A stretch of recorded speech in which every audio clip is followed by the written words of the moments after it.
नाजरीन, भारत की फौज ने चाइना के साथ फिजिकल लड़ाई करने से इनकार कर दिया है। बहुत ज्यादा ऊंचाई है, ऑक्सीजन की कमी है, भारी भरकम कपड़े पहनकर -200-250 टेम्परेचर के साथ लड़ना कोई आम बात नहीं है। इस वजह से भारत की फौज ने अपने मुकम्मल तौर पर हाथ खड़े किए हैं कि हम चाइना के साथ फिजिकल लड़ाई नहीं कर सकते। नाजरीन ग्रामी, आज की इस वीडियो में हम आपको बताएंगे कि वजीर दफा राजनाथ सिंह और भारत की फौज के दरमियान क्या क्या मुतालबात हुए, भारत ने कौन सा इजाजतनामा जारी किया और चाइना इस तमाम कहानी के बारे में क्या कहता है, ये आज की इस वीडियो में हम आपके सामने रखेंगे ताकि आपको पता चल सके कि पाकिस्तान को कितना आजकल फायदा हो रहा है, भारत किस तरह मार खा रहा है। तो छोटी सी गुजारिश है कि चाइना और भारत की इस तमाम डेवलपमेंट को देखने से पहले हसनात टीवी की इस वीडियो को ज्यादा से ज्यादा शेयर कीजिए ताकि लोगों को हकीकत मालूम हो सके। भारतीय फौज और भारत के वजीर दफा राजनाथ सिंह के दरमियान एक इंतहाई कॉन्फिडेंशियल मीटिंग तय पाई है। उसमें भारत की फौज ने मुकम्मल तौर पर हाथ खड़े कर दिए हैं कि भाई हम माइनस टेम्परेचर के अंदर 14,000 फीट के ऊपर लड़ाई नहीं कर सकते। वो इस वजह से कि हमें फिजिकल लड़ाई के लिए ट्रेनिंग नहीं है। जब भी चीनी फौज हमारे साथ लड़ती है तो हमारे ऊपर भारी पड़ती है, हमारी मौतें होती हैं, लातें, घूंसे और डंडों से हमारे ऊपर वार बहुत सख्त साबित हो रहे हैं। इस वजह से अगर भारत हमें कोई नई इजाजत देता है हथियारों को ले जाने के लिए या हथियारों से अटैक करने के लिए चाइना को, तो हम तैयार है। अदरवाइज हम हाथ पाई की लड़ाई या फिजिकल लड़ाई चाइना के साथ नहीं कर सकते। अगर ऐसा हुआ तो हम अपने मोर्चे छोड़ देंगे। नाज़रीन इकरामी, इस तमाम तर कहानी को देखकर भारत के वजीर दफा राजनाथ सिंह, इनकी मिनिस्ट्री ऑफ एक्सटर्नल अफेयर और बहुत सारे लोगों ने मिल बैठकर भारत की फौज को एक इजाजतनामा जारी किया है। इस इजाजतनामे में यह कहा गया है कि भारत के फौजी अब चाइना के साथ फिजिकल लड़ाई नहीं करेंगे बल्कि फायर आर्म्स अपने साथ ले जाएंगे। जहां भी चाइनाई फौजी को देखें वहां पर उनको शूट करें। नाज़रीन, आपको ये बता दें कि times of India, the Hindu और बहुत सारे भारतीय अखबारों ने भारत का इजाजतनामा फौजियों के लिए जो था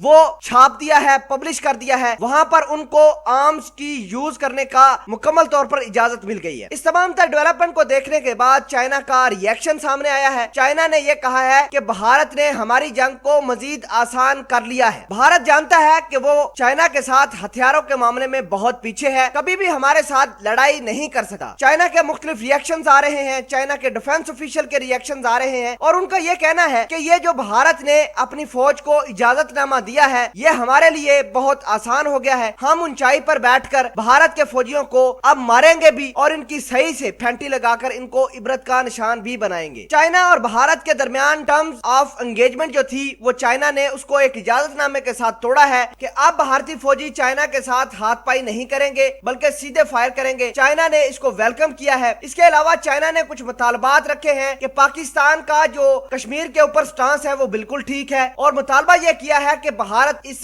कब्जे वाले इलाके को छोड़ दे, फजूल में जिस किस्म की इसने एक्सपेंशन की है वो खत्म करे, वरना हम कश्मीर के अंदर भी अपनी फौजियत दाखिल करने वाले हैं। इस तरह के मुतालबात भारत के अंदर चाइना के डिस्कस हो रहे हैं। भारत कोई ना कोई एडवेंचर अपने ही मुल्क के अंदर अपने ही लोगों को खुश करने के लिए कर सकता है। तो लिहाजा देखना है कि किस तरह अब चाइना, जिन्होंने पहले भारत को फिजिकल लड़ाई में मार दी, अब हथियारों की लड़ाई में मार देंगे। पाकिस्तान, चाइना और ये कश्मीरी लोग जिंदाबाद हैं, इनकी तहरीकें जिंदा हैं। आइए दोस्तों, चाइना को सपोर्ट करते हैं, चाइना के लिए नारा लगाइए ताकि ये भारत की एक्सपेंशन को हमेशा हमेशा के लिए निस्तो नबूद कर दें। जज़ाकल्लाह।